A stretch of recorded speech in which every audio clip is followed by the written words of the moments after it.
Bonjour à tous et bienvenue dans cette nouvelle vidéo. Avant de commencer, quelque chose de très important, nous allons allumer une petite bougie en telle une youtubeuse de bonté. Allez, allume-toi. Voilà. Je sais pas ce que c'est. Voilà.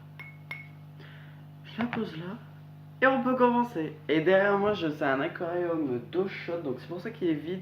C'est tant que les bactéries se forment puisque je viens juste de commencer.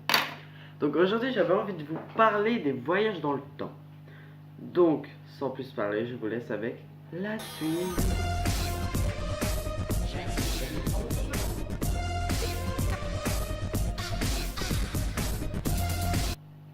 Déjà, la première question, c'est est-ce qu'on peut voyager dans le temps?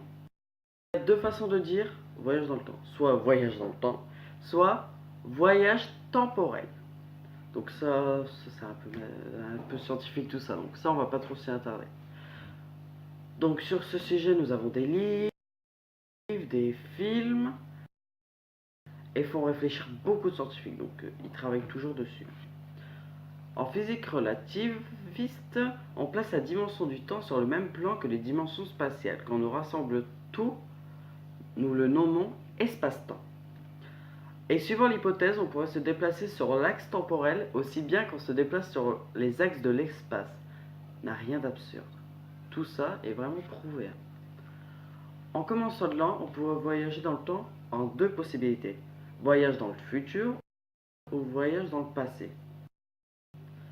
Ce sont deux cas très différents, donc nous allons les traiter séparément pour cette vidéo. En premier, je vais vous parler des voyages dans le futur. Actuellement, on voyage dans le temps. Ça peut paraître absurde, mais là, on est vraiment en train de voyager dans le temps. On voyage dans le futur à raison d'une seconde par seconde. Ça a l'air idiot, mais c'est la réalité.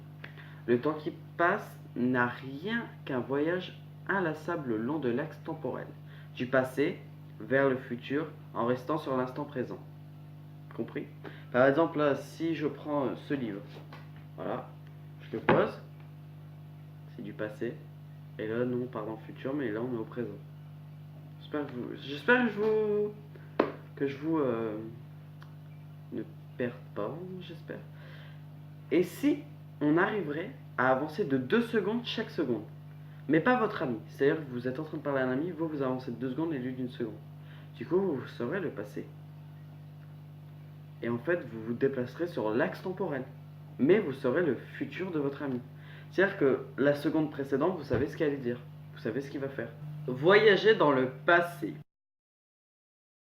Pour voyager dans le passé, il y a quand même un petit problème. Si nous voulons voyager dans le passé, et qu'on y arrive, et qu'on déplace quoi que ce soit qui s'est passé avant, par exemple, je sais pas, vous avez été au magasin, et là vous faites que vous y allez pas. Cela peut changer votre présent et votre futur.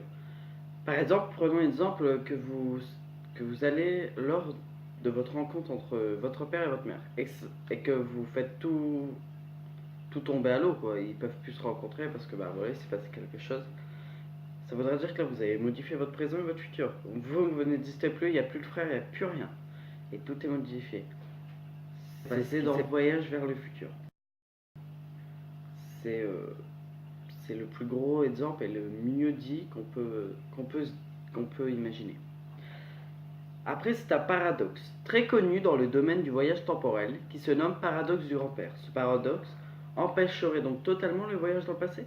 Malheureusement, nous ne le savons pas. Personne n'arrive à se prononcer sur le voyage dans le passé. Stephen Hawking, ses recherches n'ont jamais abouti, mais ce n'est pas impossible. Qui nous dit que dans 50 ans, ça n'existera pas?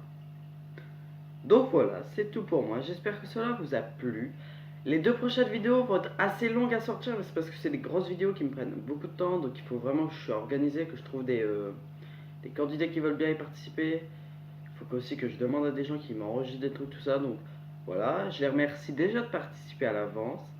Et les deux vidéos vont être très lourdes, donc attendez-les avec un petit peu de patience. Donc je vous dis merci d'avoir regardé la vidéo. Bye!